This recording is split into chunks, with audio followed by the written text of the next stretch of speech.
আওয়ামী লীগের 22তম জাতীয় সম্মেলন আজ 10:30টায় উদ্বোধন। তবে ভোর থেকেই স্লোগান মিছিলে সোহরাওয়ার্দী উদ্যানে আসছেন নেতাকর্মীরা। প্রবেশ পথ খুলে দেওয়া হয়েছে 7টায়। সবাইকে ঢুকতে হচ্ছে আর্চওয়ের মধ্য দিয়ে। নিরাপত্তা নিশ্চিতে প্রয়োজনে তল্লাশিও করছে আইনশৃঙ্খলা বাহিনী। পুরো এলাকা রয়েছে সিসিটিভি ক্যামেরার আওতায়।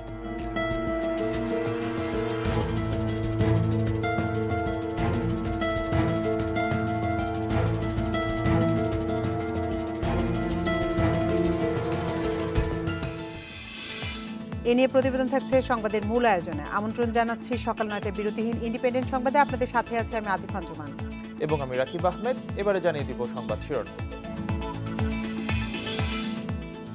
আওয়ামী লীগের এবারের সম্মেলনের লক্ষ্য স্মার্ট বাংলাদেশ। উদ্বোধন করছেন শেখ হাসিনা।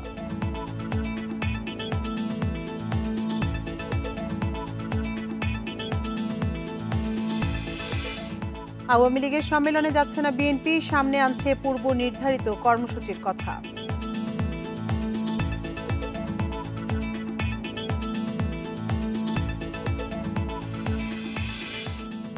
শেষ মুহূর্তের প্রচারে ব্যস্ত রংপুর সিটি। খাল উদ্ধার, জলাবদ্ধতা নিরসনেই গুরুত্ব প্রার্থীদের।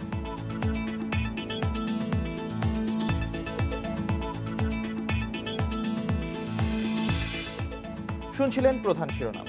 এছাড়াও সংবাদ আরো যা থাকছে। অভিযান 10 লঞ্চে আগুনের 1 বছর, আজও শনাক্ত হয়নি 9 মরদেহ, মেলেনি সহায়তা।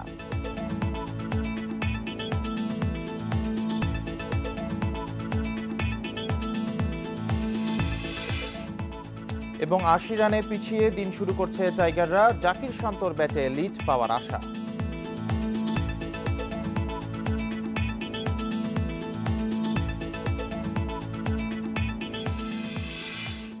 শুনছিলেন শিরোনাম, এবার বিস্তারিত। আওয়ামী লীগের 22তম জাতীয় সম্মেলনে যোগ দিতে সম্মেলন স্থলে জড়ো হচ্ছেন নেতাকর্মীরা। সোহরাওয়ার্দী উদ্যান এলাকায় ভোর থেকেই ভিড় রয়েছে তাদের। নেতাকর্মীরা ছোট ছোট দল বেঁধে মিছিল নিয়ে আসছেন। সকাল 7টায় সোহরাওয়ার্দী উদ্যানের প্রবেশ পথ খুলে দেওয়া হয়েছে। 5টি প্রবেশ পথেই ভিড় রয়েছে। আশেপাশের সড়কগুলোতেও রয়েছে নেতাকর্মীদের উপস্থিতি। কড়া নিরাপত্তা নিশ্চিতে পুরো এলাকায় কাজ করছে আইনশৃঙ্খলা বাহিনী। পুলিশ, র্যাব, ডিবি সহ সাদা পোশাকে বাহিনীর বিপুল সংখ্যক সদস্য অবস্থান নিয়েছেন। সম্মেলন স্থানে প্রবেশের আগে সবাইকে আর্চওয়ের মধ্য দিয়ে যেতে হচ্ছে। এছাড়াও কয়েকটি পয়েন্টে করা হচ্ছে তল্লাশি। পুরো এলাকা সিসিটিভি ক্যামেরার দিয়ে পর্যবেক্ষণ করা হচ্ছে।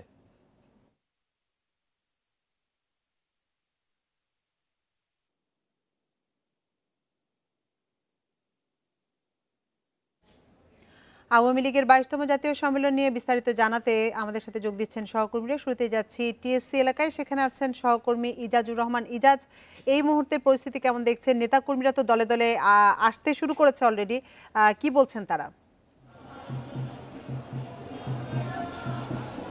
আমার যে চিত্র পিছনে দেখা যাচ্ছে যে চারপাশে শুধু মানুষ আর মানুষ, এবং সকালে 7:04 যখন টিএসসির এই গেটটি খুলে দেওয়া হয় তখন যত লোক ছিল তার তুলনায় এখন 3-4 গুণ বেশি। এবং টিএসসির যে গেটটা দেখা যাচ্ছে সেই গেটে প্রবেশ করার জন্য যে 3টি আর্চওয়ে দিয়ে, অর্থাৎ মেটাল ডিটেক্টর দিয়ে যেভাবে প্রবেশ করতে হচ্ছে, সেখানে আসলে এত বিপুল সংখ্যক মানুষ যে আইন শৃঙ্খলা রক্ষাকারী বাহিনীর সদস্যদের যথেষ্ট বেগ পেতে হচ্ছে। এবং যে চিত্র দেখা যাচ্ছে যে বাংলাদেশের বিভিন্ন জায়গা থেকে, বিভিন্ন জেলা থেকে তারা এখানে আসছেন। এবং সোহরাওয়ার্দী উদ্যানে ঢোকার যে 5টি গেট রয়েছে, একটি ভিআইপি ছাড়া বাকি 4টি গেট দিয়ে তারা প্রবেশ করতে পারছেন।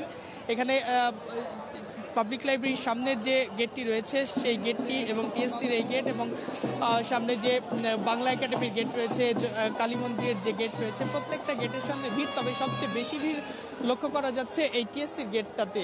এবং এখানে যেহেতু সামনের যে স্পেস বা জায়গাটা অনেক বড়, সাধারণ মানুষ এখানে এসে জড়ো হচ্ছেন বেশি। তবে এখানে সবাই কিন্তু ঢুকতে পারছেন না। ইতিমধ্যে জেলার যে আওয়ামী লীগের যে 78টি সাংগঠনিক জেলা রয়েছে, সাংগঠনিক জেলার নেতৃবৃন্দকে দলের কেন্দ্রের পক্ষ থেকে কিন্তু ডেলিগেট কার্ড, সম্মানিত অতিথি এবং কাউন্সিলরদের কার্ড বিতরণ করা হয়েছে। এবং সেই কার্ড হোল্ডার যারা, অর্থাৎ যারা কাউন্সিলর এবং ডেলিগেট, শুধুমাত্র তারাই কার্ড শো করে ভিতরে প্রবেশ করতে পারছেন। এবং সেখানে মোবাইল বা আনুষঙ্গিক ধাতব জিনিসপত্র যা আছে সেগুলো নিয়ে তারা ভিতরে কেউ প্রবেশ করতে পারছেন না। যার কারণে দেখা যাচ্ছে যে তাদেরকে চেক করে ভিতরে ঢোকানোর জন্য যথেষ্ট বেগ পেতে হচ্ছে এবং লোকজনের এত বেশি চাপ যে সামাল দেওয়া মুশকিল হয়ে যাচ্ছে। আওয়ামী লীগের পক্ষ থেকে এর আগেই কিন্তু ঘোষণা করা হয়েছিল যে 22তম সম্মেলন, এবারের এই সম্মেলনটি যথেষ্ট যে বলা হচ্ছিল যে অতীতের যে কোনো সম্মেলনের তুলনায় স্মরণকালের সর্ববৃহৎ হবে এবং তারই ফলশ্রুতি বা তারই প্রতিফলন আমরা দেখতে পাচ্ছি। সকাল থেকে অর্থাৎ সকাল 6টার আগে থেকেই কিন্তু ঢাকা বিশ্ববিদ্যালয়ের যে সোহরাওয়ার্দী উদ্যানের প্রবেশ পথগুলোতে মানুষ এসে জড়ো হতে শুরু করে এবং তখন একটু কম থাকলেও আমরা দেখতে পাচ্ছি বিভিন্ন জেলা থেকে। আমার সামনের যে মানুষগুলো দেখতে পাচ্ছি সেখানে কিশোরগঞ্জ, নেত্রকোনা, ময়মনসিংহ অঞ্চলের মানুষ থেকে শুরু করে বিভিন্ন এলাকার লোকজন রয়েছে। এছাড়া যেহেতু বিভাগভিত্তিক এমন কিছু মুক্তিযোদ্ধাকেও আমি দেখেছি যারা ভিতরে প্রবেশ, তারা যেহেতু মুক্তিযোদ্ধা যথেষ্ট বয়সী মানুষ, সুতরাং এই চাপ সামাল দিয়ে ভিতরে প্রবেশ করার ক্ষেত্রে তাদেরকে যথেষ্ট বেগ পেতে হচ্ছে। এবং সবচেয়ে গুরুত্বপূর্ণ সেটি হচ্ছে যে আজকের এই কাউন্সিলের মধ্য দিয়ে নেতাকর্মীরা যেই আশাটি করছেন সেটি হচ্ছে দলের অভ্যন্তরীণ যে বিরোধগুলো রয়েছে সেই বিরোধকে মিটিয়ে সামনের নির্বাচনের জন্য দলকে পুরোপুরি প্রস্তুত করা এবং সেই আজকের দ্বিতীয় অধিবেশনে যে নেতৃত্ব আসবে আওয়ামী লীগের, সেই নেতৃত্ব যাতে এই দিকে বেশি মনোযোগ দেয়। এবং তাদের আরেকটি কথা হচ্ছে যে দলের সভাপতি হিসেবে সভাপতি হিসেবে আওয়ামী লীগ সভাপতি শেখ হাসিনা তিনি যতদিন বেঁচে আছেন সভাপতি হিসেবে তার যোগ্য উত্তরসূরি আর কেউ নেই।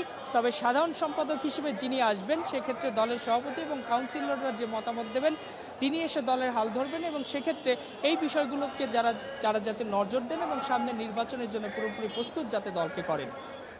ইজাজ, আপনি সাথেই থাকুন। এবার আমরা যাব সহকর্মী আলামিনের কাছে। আলামিন, আপনি তো আছেন দোয়েল চত্বর এলাকায়, কি পরিস্থিতি দেখছেন সেখানকার? সাধারণ মানুষের ঢল সামাল দিতে আইন শৃঙ্খলা বাহিনীকে বেগ পেতে হচ্ছে কিনা, কি বলছেন তারা?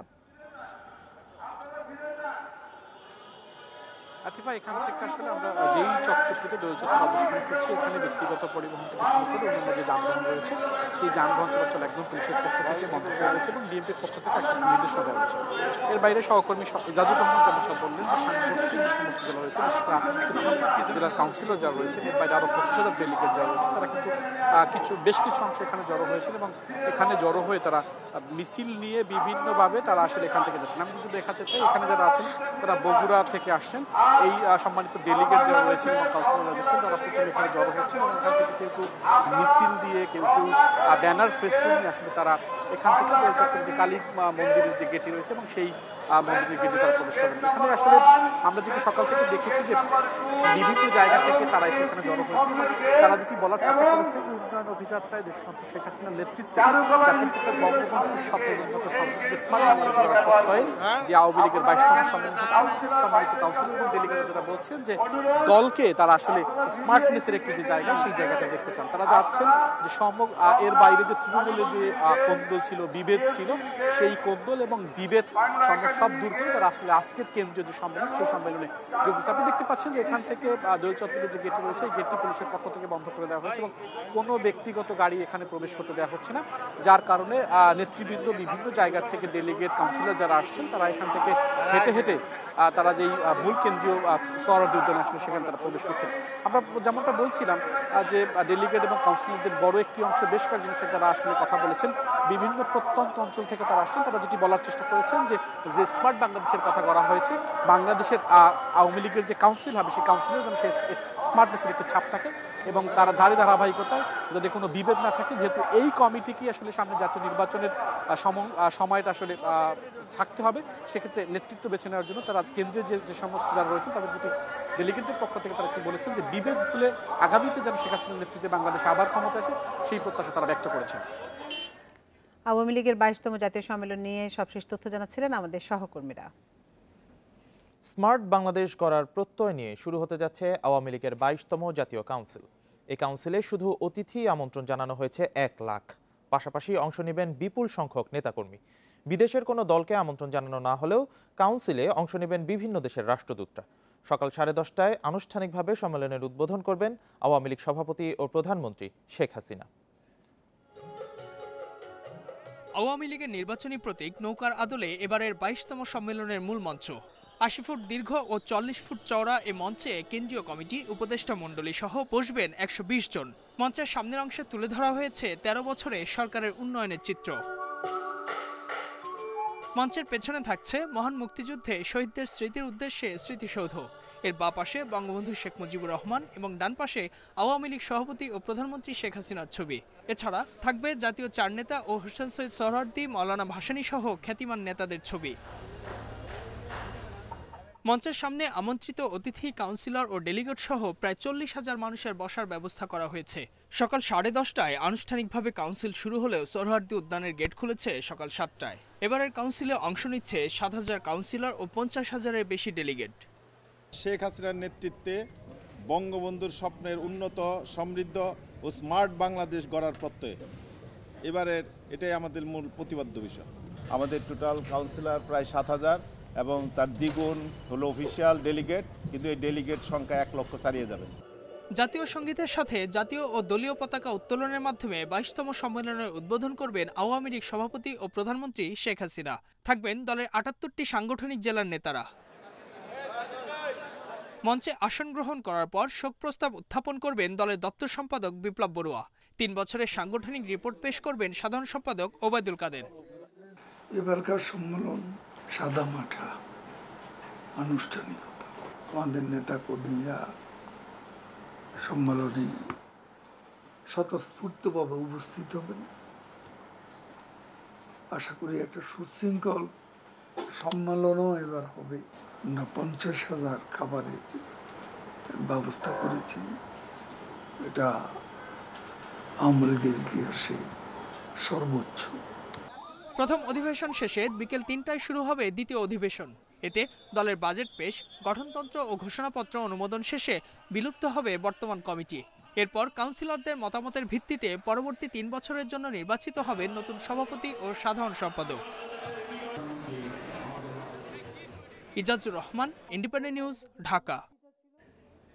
স্মার্ট বাংলাদেশ গড়ার প্রত্যয় নিয়ে শুরু হতে যাচ্ছে আওয়ামী লীগের 22তম জাতীয় সম্মেলন। এ নিয়ে বিস্তারিত জানাতে আমাদের সাথে যোগ দিচ্ছেন সহকর্মী শাহাদাত স্বপন।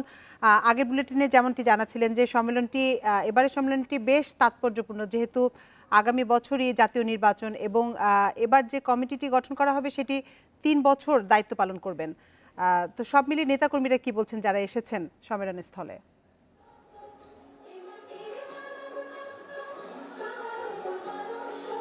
দেখুন, আমি এখন সম্মেলনস্থলের মাঝখানে দাঁড়িয়ে আছি। এখানে আমার ডান পাশে আছেন কাউন্সিলররা আর বাম পাশে আছেন ডেলিগেটরা। দেখতে পাচ্ছেন যে এখানে অনেক ডেলিগেটরা এসেছেন। ডেলিগেটদের মোট উপস্থিতির কথা আছে যে প্রায় লক্ষাধিক।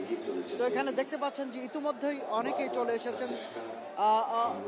এখন যে সময়, এই সময় হয়তো আরও বেশি সংখ্যক ডেলিগেট এখানে চলে আসতে পারতেন, কিন্তু যেহেতু নিরাপত্তার বিষয়টি সর্বোচ্চ গুরুত্ব দেওয়া হচ্ছে, যে পয়েন্টগুলি দিয়ে সোহরাওয়ার্দী উদ্যানে আজকে ঢোকা যাচ্ছে প্রত্যেকটা পয়েন্টেই কিন্তু ব্যক্তিগতভাবে সবাইকে তল্লাশি করা হচ্ছে এবং তল্লাশির মাধ্যমে এখানে ঢুকতে পারছেন। তারপরে আমরা দেখছি যে ইতিমধ্যে দলে দলে কিন্তু এখানে সোহরাওয়ার্দী উদ্যানে বিভিন্ন পয়েন্ট দিয়ে ডেলিগেটরা আসছেন, কাউন্সিলররা আসছেন। তো আমাদের কাউন্সিলরদের সাথে কথা বলার সুযোগ হয়েছে। কাউন্সিলররা এখানে অনেকে এসেছেন, ইতিমধ্যে বিভিন্ন জেলা থেকে তারা এসেছেন। প্রায় 7,000 কাউন্সিলরের এখানে আজকে উপস্থিত হওয়ার কথা আছে। আমরা বিভিন্ন এলাকার কাউন্সিলরদের সাথে কথা বলে ধারণা নেওয়ার চেষ্টা করছি যে তাদের প্রত্যাশাটা কি এই আওয়ামী লীগের 22তম জাতীয় সম্মেলনকে ঘিরে। তো মোটা দাগে তারা যেটি বলছেন, তারা আসলে নেতৃত্বের খুব বড় ধরনের কোনো পরিবর্তন প্রত্যাশা করেন না। বিশেষত প্রধানমন্ত্রী এবং আওয়ামী লীগ সভাপতি শেখ হাসিনা, আওয়ামী লীগ সভাপতি হিসেবে তারা চান শেখ হাসিনাকে। এখানে তারা কোনো পরিবর্তন কেউই প্রত্যাশা করেন না এবং তারা নিশ্চিত যে শেখ হাসিনাই আবার আওয়ামী লীগের সভাপতি হিসেবে নির্বাচিত হবেন। সাধারণ সম্পাদকের বিষয়ে তারা যেটি বলছেন যে এটি যদিও আওয়ামী লীগ সভাপতির উপরই সবাই দায়িত্ব ছেড়ে দিবেন, আওয়ামী লীগ সভাপতি এই বিষয়ে সিদ্ধান্ত নেবেন যদি কোনো পরিবর্তন হয়, তবে তাদের বেশিরভাগেরই ধারণা এই পদেও কোনো পরিবর্তন আসবে না। তারা যে বিষয়টি বলছেন যে যেহেতু আগামী 1 বছরের ভেতরেই একটি জাতীয় নির্বাচন আছে, কাজে সেই নির্বাচনটিকে সেই নির্বাচনের মুখোমুখি হওয়ার জন্য কিন্তু আওয়ামী লীগের নেতৃত্বের পুরনো নেতৃত্বের দরকার আছে এবং তারা যেটি বলছেন যে এখন যারা নেতৃত্বে আছেন তারা স্বাভাবিকভাবে অনেক বেশি অভিজ্ঞতা সম্পন্ন কাজে তাদের অভিজ্ঞতা কাজে লাগিয়ে সামনের দিনের চ্যালেঞ্জ মোকাবেলা করা যাবে। তবে তারা ধারণা করছেন যে অন্যান্য পদে অর্থাৎ সভাপতি এবং সাধারণ সম্পাদকের পরে যেসব পদ আছে সেসব পদে কিছু পরিবর্তন যদি কাউন্সিলররা প্রত্যাশা করেন বা দলের সভাপতি সেখানে সম্মতি থাকে সেক্ষেত্রে সেখানে পরিবর্তন আসতে পারে এরকম কিন্তু তারা বলছেন। যাই হোক, এটি হচ্ছে তাদের যে মতামত আছে তাদের যে ভাবনা আছে সেটি তারা তুলে ধরেছেন। তবে আজকে সম্মেলনের কাজ শুরু হবে। আওয়ামী লীগ সভাপতি শেখ হাসিনা সোহরাওয়ার্দী উদ্যানে 10:30 যখন আসবেন তখন তিনি এখানে পায়রা উড়াবেন এবং বেলুন উড়াবেন। এরপর জাতীয় পতাকা উত্তোলন এবং দলীয় পতাকা উত্তোলনের মাধ্যমে কিন্তু সম্মেলনের উদ্বোধন করবেন শেখ হাসিনা এবং তারপরে প্রধানমন্ত্রী শেখ হাসিনা এখানে মঞ্চে আসবেন। মঞ্চে আসার পর এখানে যে কাউন্সিলর ডেলিগেটরা আছেন আজকে সোহরাওয়ার্দী উদ্যানে তাদের উদ্দেশ্যে এখানে তিনি বক্তব্য রাখবেন। পাশাপাশি তার বক্তব্যে কিন্তু আজকে শুধু দলীয় বিষয় নয়, জাতীয় বিষয় এবং আন্তর্জাতিক বিষয় কিন্তু এখানে আসবে। আন্তর্জাতিক বিষয় বলতে যে বর্তমান যে আর্থসামাজিক প্রেক্ষাপট বিশ্বের সেই প্রেক্ষাপটে বাংলাদেশ কিভাবে সামনে আগাচ্ছে বা বাংলাদেশ কিভাবে লড়াই করছে এই বিষয়গুলি শেখ হাসিনার বক্তব্যে থাকবে। পাশাপাশি আগামী দিনে কিভাবে চলা যায় সে বিষয়ে কিন্তু দিক নির্দেশনা প্রধানমন্ত্রী শেখ হাসিনার বক্তব্যে থাকবে। সবকিছু মিলিয়ে এরপরেই কিন্তু দ্বিতীয় অধিবেশন হবে। আজকে 3টায় সোহরাওয়ার্দী উদ্যানের পাশে যে ইঞ্জিনিয়ার্স ইনস্টিটিউট আছে সেখানে দ্বিতীয় অধিবেশনে অর্থাৎ কাউন্সিল অধিবেশনে কিন্তু সভাপতি এবং সাধারণ সম্পাদক নির্বাচিত হবে এবং অন্যান্য পদের ঘোষণা সেখান থেকে আসতে পারে। এই ছিল আমার কাছে রাজধানীর সোহরাওয়ার্দী উদ্যান থেকে আওয়ামী লীগের 22তম সম্মেলনের এই পর্যায়ের শেষ খবর। রাজধানীর সোহরাওয়ার্দী উদ্যান থেকে আওয়ামী লীগের 22তম জাতীয় সম্মেলন নিয়ে সবশেষ তথ্য জানাচ্ছিলেন সহকর্মী শাহাদাত স্বপন। দেশের বৃহত্তম প্রাচীন দল আওয়ামী লীগের 22তম সম্মেলন আজ সোহরাওয়ার্দী উদ্যানে। সম্মেলনে এবার সভাপতি, সাধারণ সম্পাদক সহ 81 সদস্যের নেতৃত্ব নির্বাচন করা হবে। আগামী জাতীয় সংসদ নির্বাচনে তাদের নেতৃত্বেই অংশ নেবে আওয়ামী লীগ। বাঙালির স্বাধিকার প্রতিষ্ঠার আকাঙ্ক্ষায় মুসলিম লীগের প্রগতিশীলদের নিয়ে 1949 সালের 23 জুন তৎকালীন পূর্ব পাকিস্তান আওয়ামী মুসলিম লীগ প্রতিষ্ঠিত হয়। ঢাকার রোজ গার্ডেনে প্রথম সম্মেলনে মাওলানা আব্দুল হামিদ খান ভাসানীর সভাপতি, সাধারণ সম্পাদক শামসুল হক ও যুগ্ম সাধারণ সম্পাদকের পদ দেওয়া হয় শেখ মুজিবুর রহমানকে। 1953 সালে ঢাকার মুকুল সিনেমা হলে দ্বিতীয় সম্মেলনে সাধারণ সম্পাদক হন শেখ মুজিব আর সভাপতি থেকে যান মাওলানা ভাসানী। 1955 সালে রূপমহল সিনেমা হলে তৃতীয় সম্মেলনে দলের নাম থেকে মুসলিম শব্দটি বাদ দেওয়া হয়। সে সময় সভাপতি মাওলানা ভাসানী আর সাধারণ সম্পাদক শেখ মুজিব।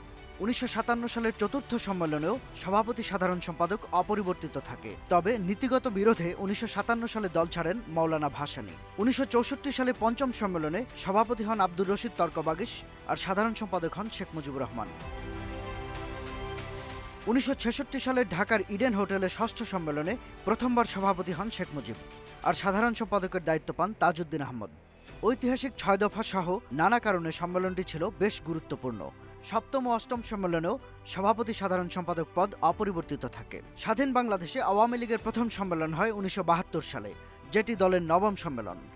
এতেও সভাপতি হন বঙ্গবন্ধু শেখ মুজিবুর রহমান আর তাজউদ্দিন আহমদের পরিবর্তে সাধারণ সম্পাদক হন জিল্লুর রহমান। 1974 সালে দশম সম্মেলনে বঙ্গবন্ধুকে দলের সভাপতির পদ ছাড়তে হয় সরকার প্রধান হওয়ার কারণে।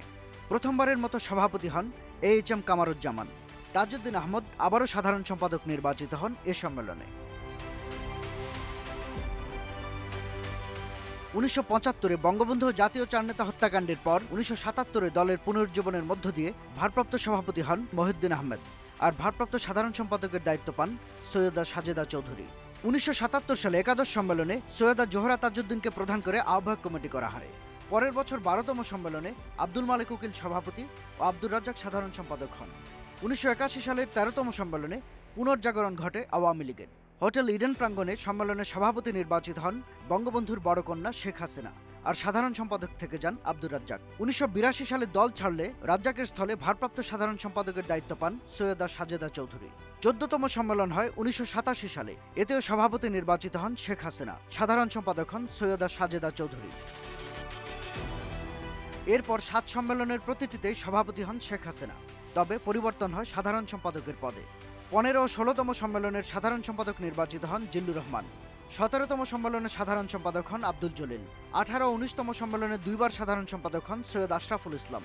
আর 20 ও 21তম সম্মেলনে 2বার সাধারণ সম্পাদক নির্বাচিত হন ওবায়দুল কাদের। শাহাদাত স্বপন, ইন্ডিপেন্ডেন্ট নিউজ, ঢাকা।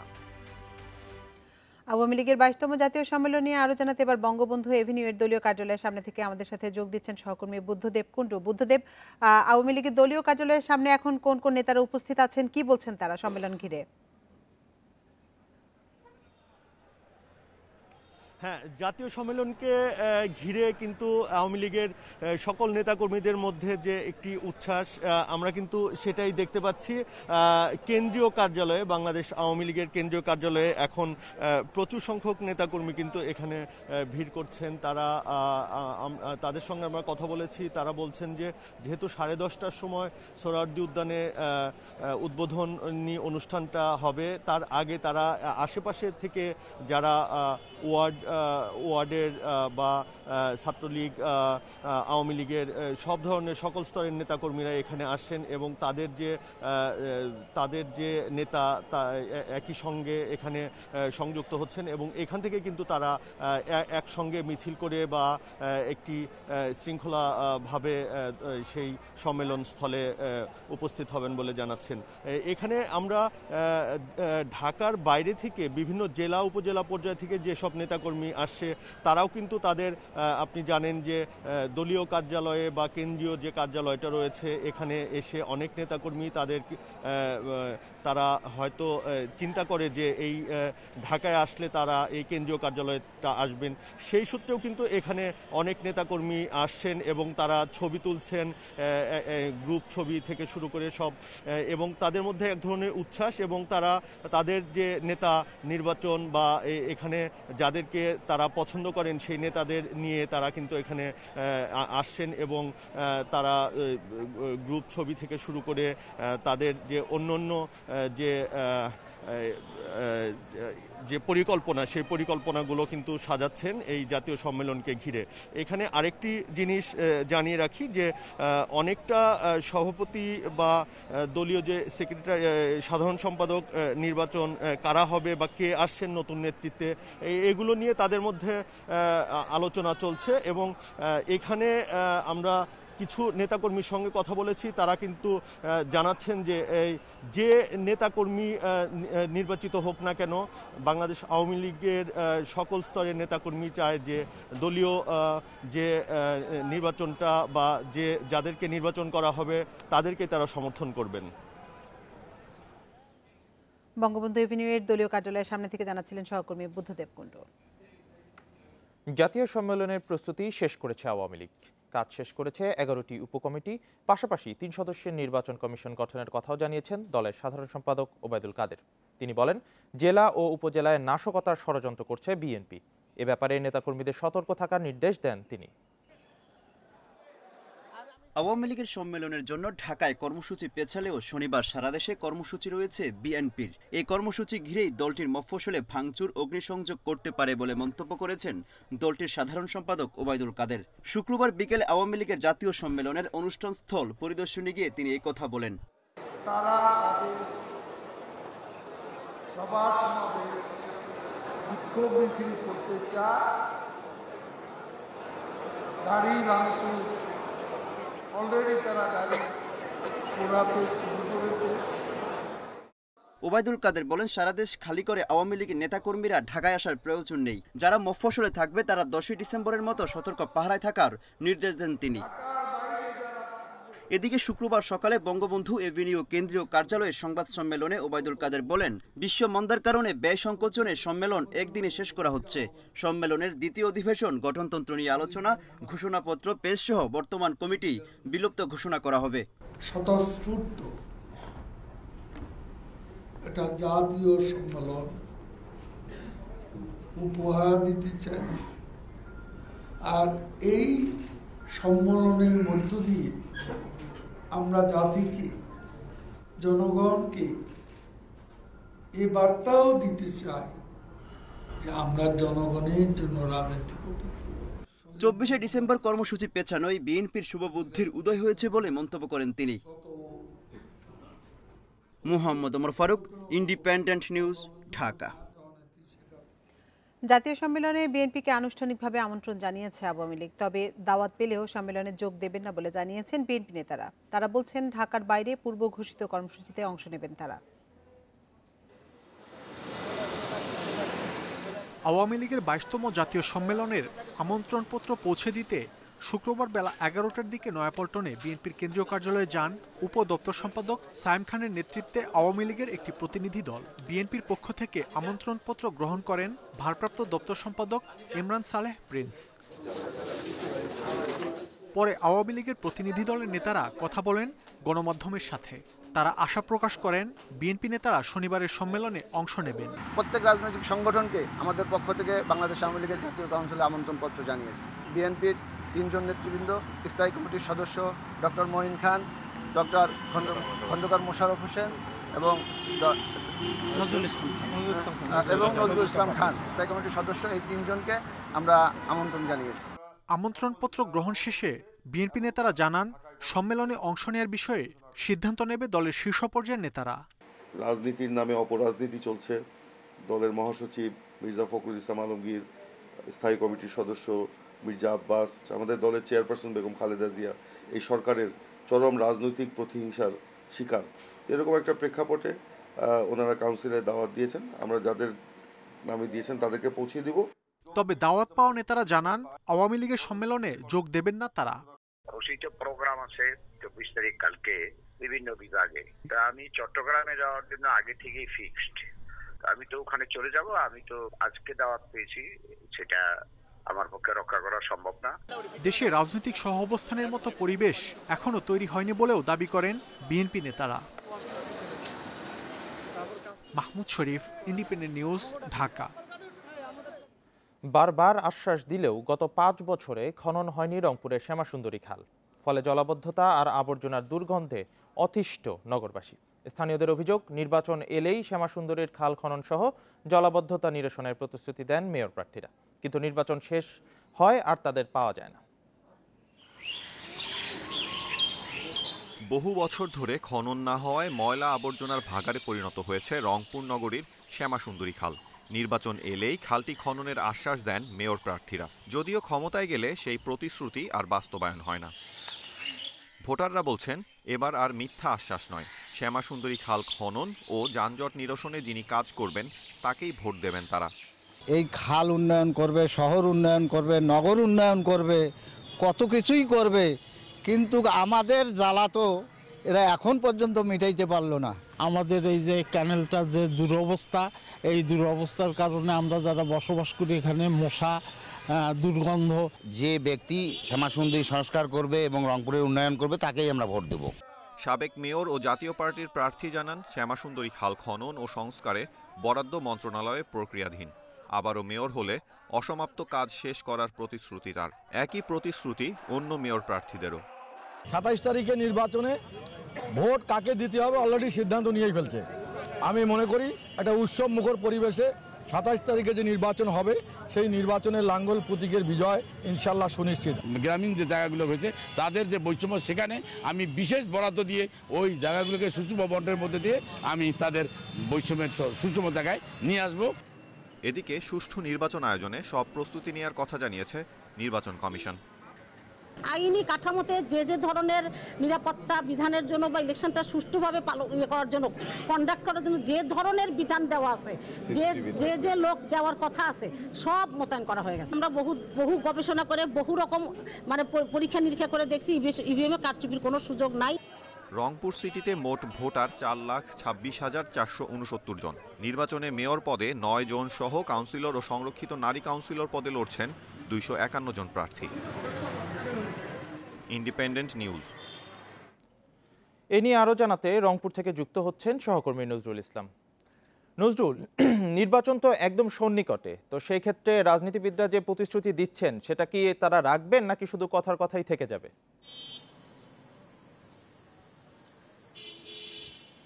আগামী মঙ্গলবার কাঙ্ক্ষিত ভোট অর্থাৎ রংপুর সিটি কর্পোরেশনে 27 ডিসেম্বর ভোট হতে যাচ্ছে। এই ভোটের কিন্তু এখন হিসেব নিকাশ চলছে, অর্থাৎ প্রার্থীদেরও যেমন হিসেব নিকাশ চলছে, ভোটারদেরও কিন্তু সে হিসেব নিকাশ চলছে। আপনি নিশ্চয়ই জানেন যে রংপুর সিটি কর্পোরেশনে কিন্তু প্রায় অর্থাৎ 4,26,470 জন ভোটার কিন্তু তারা ভোট প্রয়োগ করবেন 27 ডিসেম্বর অর্থাৎ ইভিএমের মাধ্যমে। ইতিমধ্যে কিন্তু সমস্ত প্রস্তুতি কিন্তু অর্থাৎ তারা নিয়েছে নির্বাচন কমিশন। তবে যারা প্রতিশ্রুতি দিচ্ছেন, অর্থাৎ আপনি নিশ্চয়ই দেখেন যে রংপুর সিটি কর্পোরেশনে কিন্তু এখন অটো রিক্সা চলছে প্রায় 48,000। এই অটো রিক্সার কারণে কিন্তু যানজট লেগে থাকে সব সময়। আপনি নিশ্চয়ই জানেন যে ছোট্ট একটা শহরে কিন্তু এই 3 চাকার ইজি বাইক কিন্তু চলাচল করছে এক দেধারসে। এটি কিন্তু বন্ধ করার কোনো উদ্যোগ গ্রহণ করেনি এখন পর্যন্ত কোনো ধরনের। যেসব মেয়র আসছে এবং গেছে তারা কিন্তু আবারও এই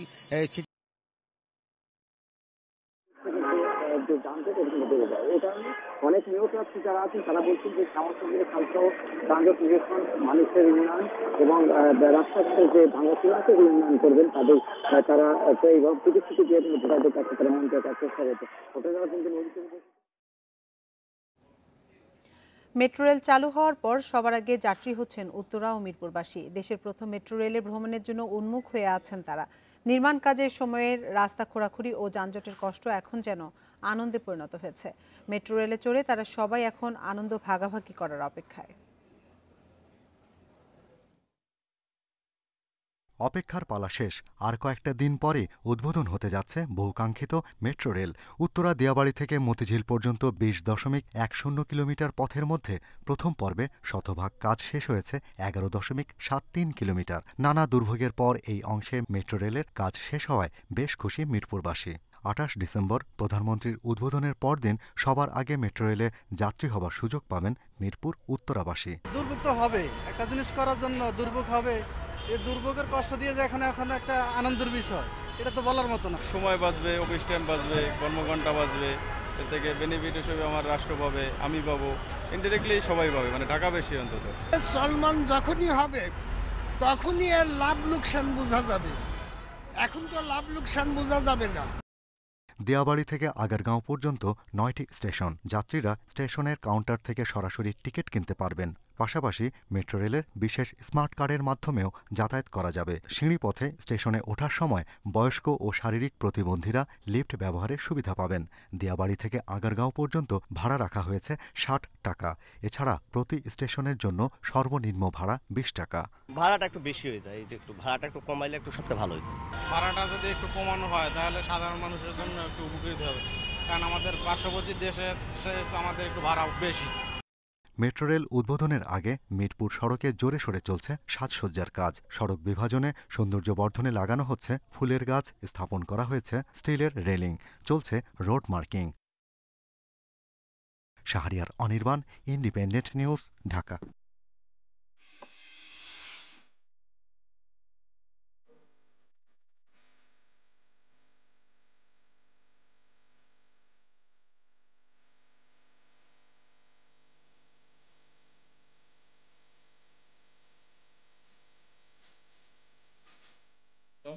ম্যারিস ক্যাথিড্রাল চার্চে এখন শেষ মুহূর্তের ব্যস্ততা। নানা রঙের বেলুন ও ফুল দিয়ে চলছে সাজগোজ। বর্ণিল সাজে সেজেছে ক্রিসমাস ট্রি। গির্জা প্রাঙ্গণে হয়েছে আলোকসজ্জা। আজ সন্ধ্যা থেকেই শুরু হচ্ছে বড়দিনের আনুষ্ঠানিকতা। 5 তারকা হোটেলে থাকছে নানা আয়োজন। ইন্টারকন্টিনেন্টালে থাকছে 16 ফুট উঁচু 1800 পাউন্ড ওজনের কেক। শিশুদের জন্য থাকছে সান্টা ক্লজ ও তার বোনরা।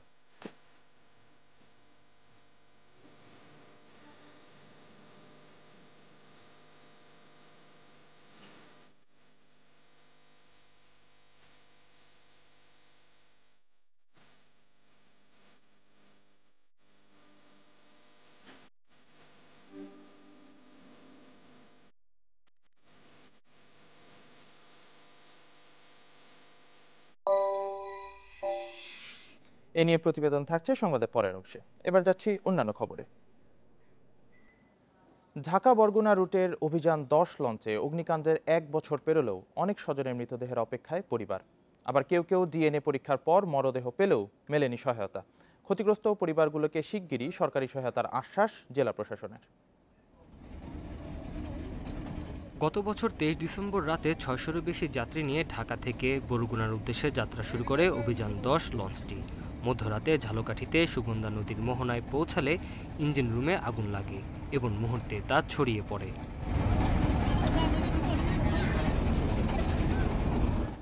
এ অবস্থায় 2 ঘন্টারও বেশি সময় নদীতে ভাসতে থাকে লঞ্চটি। পরে আটকে যায় দিয়াকুল এলাকার চরে। ঘুম ভেঙে হঠাৎ আগুন দেখে দিশেহারা যাত্রীদের অনেকে প্রাণ বাঁচাতে নদীতে ঝাঁপিয়ে পড়েন। এতে আহত হন অনেকে। আগুনে পুড়ে শিশু নারীসহ প্রাণ হারান 49 জন। অগ্নিকাণ্ডে নিহত 26 জনের পরিচয় শনাক্ত করে পরিবারের কাছে হস্তান্তর করা হয়। বাকি 30 জনের মধ্যে 14 জনের পরিচয় শনাক্ত হলেও হস্তান্তর করা হয়নি। এখনও শনাক্ত করা যায়নি 9 জনের মরদেহ। লাশটা তো এখন আর পাবো না, ওই হাড্ডিগুলো, ওই মাটিটুকু আমরা চাই যে জায়গায় ওনাকে দাফন করা হয়েছে। আমার বোনটা, ছোট একটা বোন আমার, ওর তো কোনো দোষ ছিল না। পরিবারের উপার্জনক্ষম ব্যক্তিকে হারিয়ে অসহায় স্বজনরা জানান, যাদের মরদেহ শনাক্ত ও হস্তান্তর হয়েছে তাদের দাফনের জন্য 20,000 টাকা দেওয়া হয়। এর বাইরে কোনো সহায়তাই মেলেনি। এছাড়া 1 বছর পরেও সহায়তার অপেক্ষায় আরও অনেকেই। আমার সংসারটা কিভাবে চলে এরা আপনারা সবাই বুঝেন যে কিভাবে সংসারটা চলতে আছে।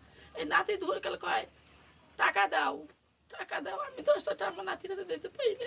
আমরা কোনো কিছু আন পর্যন্ত পাই নাই, আর কোনো একটা অনুদান আমরা পাই নাই। তবে জেলা প্রশাসক বলছে, নিহতদের পরিবারের তালিকা তৈরি করে নৌ পরিবহন মন্ত্রণালয়ে পাঠানো হয়েছে। শীঘ্রই দেওয়া হবে সহায়তা। অভিযান 10 লঞ্চে যে অগ্নিকাণ্ডে নিহত যারা নিখোঁজ হয়েছেন তাদের মধ্যে ডিএনএ নমুনার ফলে আমরা 14 জনকে শনাক্ত করতে পেরেছি এবং ইতিমধ্যে তাদের আর্থিক সহায়তার জন্য আমরা নৌ পরিবহন মন্ত্রণালয়ে লিখেছি এবং আমাদের এখন জানানো হয়েছে তাদের চেক রেডি এবং তারা যে কোনো একটা নির্দিষ্ট দিনে এসে আমাদের যারা ক্ষতিগ্রস্ত পরিবারের সদস্যদের নিকট চেকটি হস্তান্তর করা হবে। এই অগ্নি দুর্ঘটনায় গত বছর 26 ডিসেম্বর বরগুনার চিফ জুডিশিয়াল ম্যাজিস্ট্রেট আদালত ও নৌ আদালতে 2টি মামলা দায়ের করা হয়। Independent news.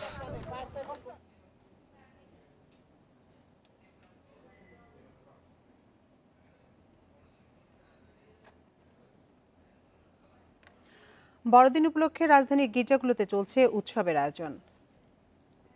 শনিবার রাত থেকেই শুরু হবে গির্জায় গির্জায় প্রার্থনা। উৎসব আয়োজনে জোরে সোরে প্রস্তুতি নিচ্ছে 5 তারকা হোটেলগুলো।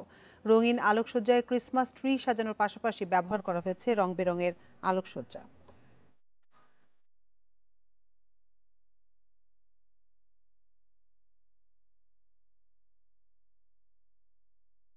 রাজধানীর রমনা সেন্ট মেরিজ ক্যাথিড্রাল চার্চে চলছে শেষ মুহূর্তের সাজসজ্জা। গির্জার ভেতরে ও বাইরে নানা রঙের বেলুন, রঙিন কাগজ ও ফুল দিয়ে সাজানো হয়েছে। বর্ণিল সাজে সাজানো হয়েছে কৃত্রিম ক্রিসমাস ট্রি। গির্জা প্রাঙ্গণে ঝুলছে রং বেরঙের বাতি। রবিবার বড়দিন হলেও শনিবার সন্ধ্যা থেকেই শুরু হবে উৎসব উদযাপন। যীশুখ্রিস্ট পৃথিবীতে আসছেন এবং যীশুখ্রিস্ট সবার কাছে ভালোবাসা, মিলন, একতা, সহযোগিতার যে বার্তা বহন করে। ভাই বোন, ভাই ভাই তাদের মধ্যে যে দ্বন্দ্ব থাকে, তারা এই সময় সবাই একত্রে মিলিতভাবে বড়দিন উদযাপন করে। রাজধানীর 5 তারকা হোটেলগুলো সাজানো হয়েছে রঙিন সাজে। হোটেল ইন্টারকন্টিনেন্টালের বিশেষ আকর্ষণ ক্রিসমাস ট্রির আদলে কেক, যার উচ্চতা 16 ফুট, ওজন 1800 পাউন্ড। 13 স্তরে সাজানো হয়েছে বিশেষ এই কেক।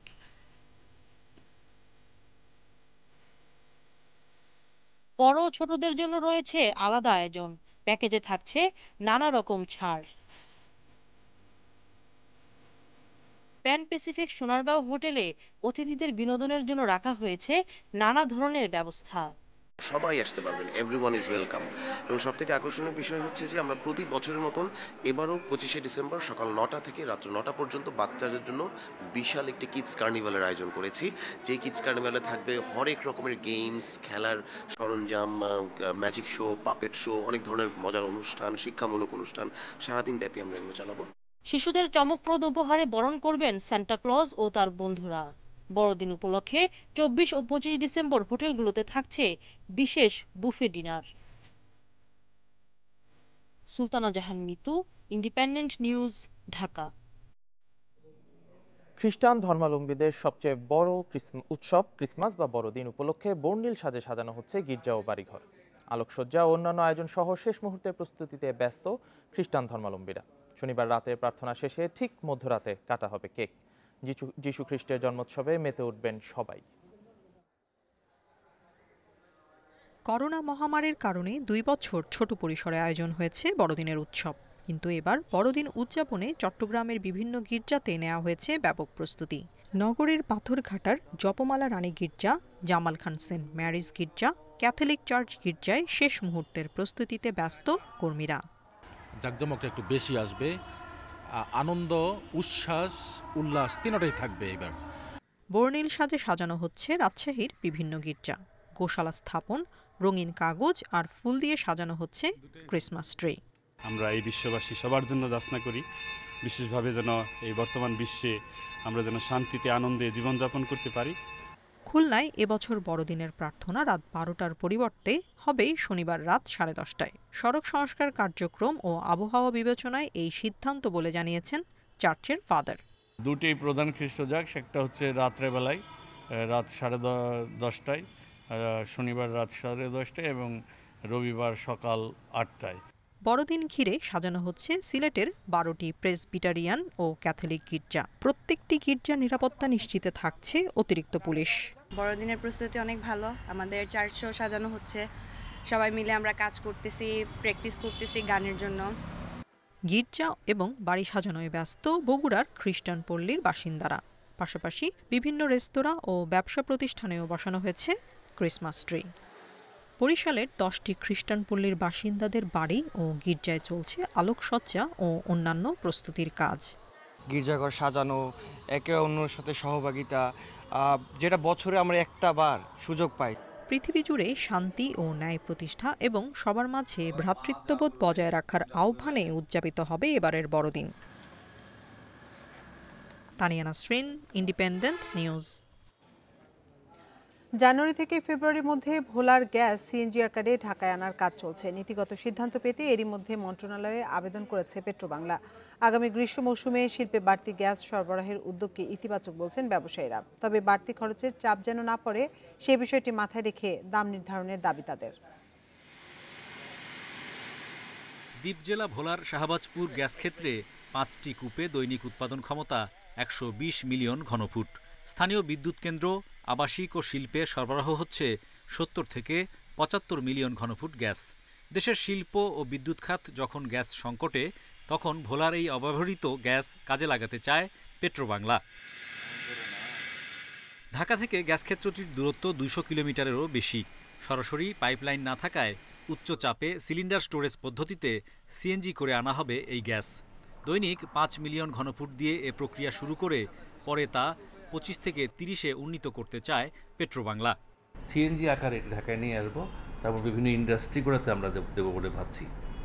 এটি এখনও প্ল্যানিং পর্যায়ে আছে, আমরা এটি নিয়ে কাজ করছি। আশা করছি যে খুব অল্প সময়ের মধ্যেই এটির ব্যাপারে নীতিগত সিদ্ধান্ত গ্রহণ সহ আমাদের যে যাবতীয় প্রস্তুতি সেটি আমরা সম্পন্ন করব।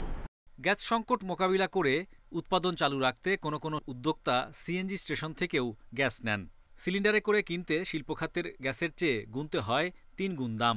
ব্যবসায়ীরা বলছেন, শিল্প টেকাতে প্রতি ইউনিট গ্যাসে 22 টাকার ওপর খরচ বহন করা সম্ভব নয়। এটা যদি একটা লং টার্ম প্রসেসের মধ্যে দিয়ে যেতে হয়, প্রাইসটা যেই পরিমাণ আছে এখন প্রায় 46, 42 থেকে 44 টাকা করে হয় সিএনজি স্টেশনের প্রাইস। এটা অনেক এক্সপেন্সিভ হয়ে যাবে আমাদের জন্য, কারণ এটা দিয়ে ব্যবসা করা তখন কস্টিং করা it will be very tough. বিশ্বের বেশ কিছু দেশে গ্যাস বিতরণে সিএনজি কনভার্সন প্রযুক্তির ব্যবহার থাকলেও বাংলাদেশে এ পদ্ধতির সফল বাস্তবায়ন নিয়ে সংশয়ে বিশেষজ্ঞরা। যদি হয়ে থাকতো আগে তখন এটার কোনো সমস্যা নাই, কিন্তু যেহেতু হয় নাই, আমি মনে করি এটার ব্যাপারে আমি সন্দিহান যে এটা খুব স্মুথলি এই জিনিসটা হবে না। পেট্রোবাংলা বলছে, সিএনজি খাতের কয়েকটি প্রতিষ্ঠান ভোলার গ্যাস ঢাকা ও আশেপাশের এলাকায় বিতরণে আগ্রহ জানিয়েছে। পরিবহন, ঝুঁকি ব্যবস্থাপনা সহ নানা সক্ষমতা পর্যালোচনা করে একাধিক প্রতিষ্ঠানকে যুক্ত করা হতে পারে এই প্রক্রিয়ায়। Hari Saha, independent news, Dhaka. ভয়াবহ তুষারঝড়ে বিপর্যস্ত যুক্তরাষ্ট্র ও কানাডা। বৈরী আবহাওয়ায় শুধু যুক্তরাষ্ট্রেই অন্তত 12 জনের মৃত্যুর খবর পাওয়া গেছে। ক্ষতিগ্রস্তের সংখ্যা 20 কোটি। তুষারপাত ও বরফের কারণে দেশটিতে বাতিল হয়েছে কয়েক হাজার ফ্লাইট, জারি করা হয়েছে জরুরি অবস্থা। এদিকে কানাডার টরন্টো, ওটোয়া ও মন্ট্রিলে 6 থেকে 7 ইঞ্চি তুষারপাতের আশঙ্কা করা হচ্ছে। বরফের চাদরে ঢাকা পড়েছে বিস্তীর্ণ এলাকা। শীতকালীন ঝড়ের কবলে স্থবির যুক্তরাষ্ট্র ও কানাডার জনজীবন। 1 ফুটের বেশি তুষারপাতের পূর্বাভাস দেওয়া হয়েছে। এরই মধ্যে বিদ্যুৎ বিচ্ছিন্ন অনেক অঞ্চল। মার্কিন আবহাওয়া বিভাগ বলছে আগামী কয়েকদিন পূর্বাঞ্চলের 1/3 বেশি এলাকায় শীতকালীন ঝড় বইবে। সংকট মোকাবেলায় কানেকটিকাট, জর্জিয়া, মিনেসোটা, ফ্লোরিডা ও ওয়াশিংটন সহ অনেক অঞ্চলে জারি করা হয়েছে জরুরি অবস্থা। প্রয়োজন ছাড়া বাইরে না যাওয়ার পরামর্শ কর্তৃপক্ষের। এদিকে তুষার ঝড়ে বিপর্যস্ত যুক্তরাষ্ট্রের যোগাযোগ ব্যবস্থাও বাতিল হয়েছে কয়েক হাজার ফ্লাইট। পুরো তুষারের আস্তরণ পড়ায় সড়ক পথেও দেখা দিয়েছে অচলাবস্থা। ফলে চরম ভোগান্তিতে যাত্রীরা। বৈরী আবহাওয়ায় বিপাকে বড়দিনের ছুটি কাটাতে এক রাজ্য থেকে আরেক রাজ্যে যাওয়া বাসিন্দারা ভাটা পড়েছে বড়দিন উদযাপনেও। 4 দশকে এবার বড়দিনে সবচেয়ে কম তাপমাত্রা থাকতে পারে বলে পূর্বাভাস রয়েছে। শুধু তাই নয়, অনেক রাজ্যে তাপমাত্রা -57 ডিগ্রি সেলসিয়াসে নেমে আসতে পারে বলে আশঙ্কা করা হচ্ছে। এতে 10 মিনিটেই হতে পারে ফ্রস্ট বাইট। এক্ষেত্রে সাধারণত রক্তপ্রবাহ কমে নাক, গাল, হাত ও পায়ের ত্বকের টিস্যু জমে গিয়ে ফেটে যায়। এতে অঙ্গহানিও ঘটতে পারে। এদিকে কানাডার অন্টারিও প্রদেশে ঝড়ের সতর্কতা জারি করা হয়েছে। বিদ্যুৎ বিচ্ছিন্ন কুইবেক সহ অনেক রাজ্য। কিছু এলাকায় বন্যার পূর্বাভাসও জারি করা হয়েছে। সায়রা খান, ইন্ডিপেন্ডেন্ট নিউজ। যুক্তরাষ্ট্রে তুষারপাতের সবশেষ অবস্থা জানাতে নিউ ইয়র্ক থেকে আমাদের সঙ্গে সরাসরি যুক্ত হচ্ছেন সহকর্মী SM সোলাইমান। সোলাইমান, আবহাওয়ার এই অবস্থা কতদিন থাকবে বলে জানা গেছে, আর জনজীবনের বিরূপ প্রভাব কি দেখছেন?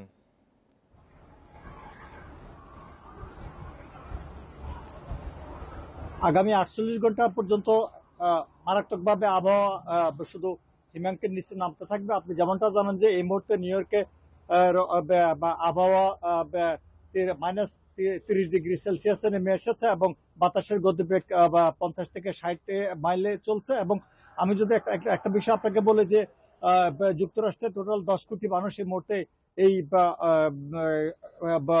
বোম সাইক্লোনের আক্রমণে আক্রান্ত। এবং আমার কাছে কিছুক্ষণ আগে খবর এসেছে যে বিভিন্ন স্টেটে, নিউ ইয়র্ক সহ বিভিন্ন স্টেটে বহু মানুষ, বাংলাদেশি সহ অনেক নারী, পুরুষ, বৃদ্ধ বা মহিলা বিভিন্ন গাড়িতে ইঞ্জিন বিকল হয়ে, ঠান্ডায় কিংবা তুষারের কারণে রাস্তায় ইঞ্জিন বিকল হয়ে গাড়িতে অনেক আটকা পড়েছে।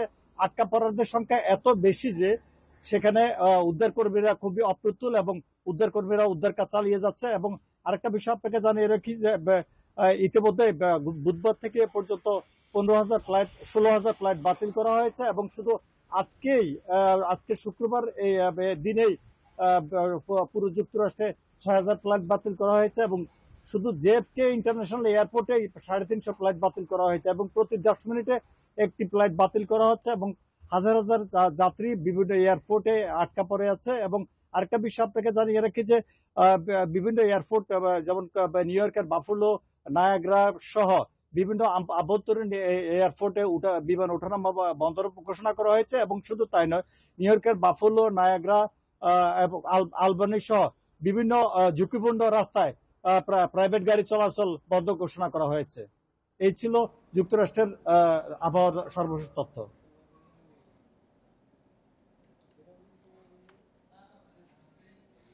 নিউ ইয়র্ক থেকে তুষারপাতের খবর জানাচ্ছিলেন সহকর্মী SM সোলাইমান। জাপানে ভারী তুষারপাতে অন্তত 8 জনের মৃত্যু হয়েছে, আহত হয়েছে 45 জন। গত শনিবার থেকে এই হতাহতের ঘটনা ঘটেছে বলে জানিয়েছে দেশটির গণমাধ্যম NHK। এতে বলা হয়েছে বরফে ছেয়ে আছে ঘরবাড়ি, রাস্তাঘাট সহ বিভিন্ন স্থাপনা। প্রচণ্ড ঠান্ডার মধ্যেই মরার উপর খানার ঘা হিসেবে দেখা দিয়েছে এই তুষারপাত। পরিস্থিতি সবচেয়ে বেশি অবনতি হয়েছে কানাজাওয়া ও সাপ্পোরোতে। শহর দুটির কোনো কোনো এলাকায় শুক্রবার 61 সেন্টিমিটার পর্যন্ত পুরু বরফের স্তর রেকর্ড করা হয়। পরিস্থিতি নিয়ন্ত্রণে জরুরি সতর্কতা জারি করেছে আবহাওয়া দপ্তর। একই সঙ্গে প্রয়োজন ছাড়া ঘর থেকে বের না হওয়ার পরামর্শ দিয়েছে কর্তৃপক্ষ। ঢাকা টেস্টের তৃতীয় দিনে দ্বিতীয় ইনিংসে ভারতের বিপক্ষে ব্যাট করছে বাংলাদেশ। এখন পর্যন্ত টাইগারদের সংগ্রহ 1 উইকেটে 13 রান। তৃতীয় দিনের শুরুতেই স্কোরবোর্ডে 6 রান যোগ করতেই সাজঘরে ফেরেন শান্ত। অশ্বিনের বলে রিভিউ নিয়েও লাভ হয়নি। এর আগে দ্বিতীয় দিনের শুরুতেই সফল তাইজুল প্রথম সেশনেই অধিনায়ক লোকেশ রাহুলকে ফিরিয়ে দিয়ে ঢাকা টেস্টে প্রথম উইকেট তুলে নেন তিনি। 1 ওভার পর আবারও তাইজুলের ঝলক, এবার ফেরালেন আরেক ওপেনার শুভমান গিলকে। বিরতির আগে চেতেশ্বর পূজারাকে ফিরিয়ে 3 উইকেট পূরণ করেন তাইজুল। লাঞ্চ বিরতির পর কোহলিকে আউট করে চমক দেখায় তাসকিন। তবে পান্ত ও শ্রেয়াসের 100 রানের জুটিতে বড় সংগ্রহ কোহলি প্রজাদারদের। দুজনেই করেন হাফ সেঞ্চুরি। শেষ পর্যন্ত ভারতের প্রথম ইনিংস থামে 314 রানে। সাকিব ও তাইজুল নিয়েছেন 4টি করে উইকেট।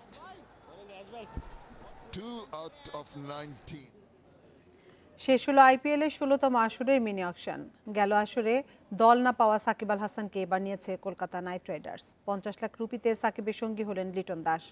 18 কোটি 50 লাখ রুপির রেকর্ড মূল্যে ইংলিশ পেসার স্যাম কারেনকে দলে নিয়েছে পাঞ্জাব কিংস। কোচিতে মিনি অকশন আইপিএলের 405 ক্রিকেটারের লম্বা তালিকা। বাংলাদেশের মুস্তাফিজকে আগেই রিটেন করেছে দিল্লি ক্যাপিটালস। বাকি ছিলেন সাকিব, লিটন, তাসকিন ও আফিফ। আবারও পুরনো ডেরা কলকাতা নাইট রাইডার্সে সাকিব আল হাসান। 50 লাখ রুপিতে একই দলে লিটন দাস। অকশনে থাকা 4 টাইগারের বাকি দুজন তাসকিন ও আফিফ। আইপিএলের ইতিহাসে দামি খেলোয়াড়ের রেকর্ড করেছেন ইংল্যান্ডের তারকা স্যাম কারেন। অস্ট্রেলিয়া টি-20 বিশ্বকাপ ফাইনালের ম্যাচ সেরা ও টুর্নামেন্ট সেরা কারেনকে 18 কোটি 50 লাখ রুপিতে কিনেছে পাঞ্জাব কিংস। দাম হাঁকানোয় পেছনে পড়ে বেঙ্গালুরু। আইপিএলে 16তম আসরে খেলবে 10 দল। নতুন যুক্ত হওয়া 2 দল লখনৌ ও আহমেদাবাদ। নিউজিল্যান্ডের ক্যাপ্টেন কেন উইলিয়ামসকে দলে নিয়েছে গুজরাট। 13 কোটি 25 লাখ রুপিতে ইংলিশ ব্যাটার হ্যারি ব্রুককে কিনেছে সানরাইজার্স হায়দরাবাদ। পাঞ্জাব পছন্দ করেছে জিম্বাবুয়ে অলরাউন্ডার সিকান্দার রাজাকে। 2023 সালের মার্চ এপ্রিল হবে ফ্র্যাঞ্চাইজি ক্রিকেট লিগের সবচেয়ে জমজমাট আসর আইপিএল।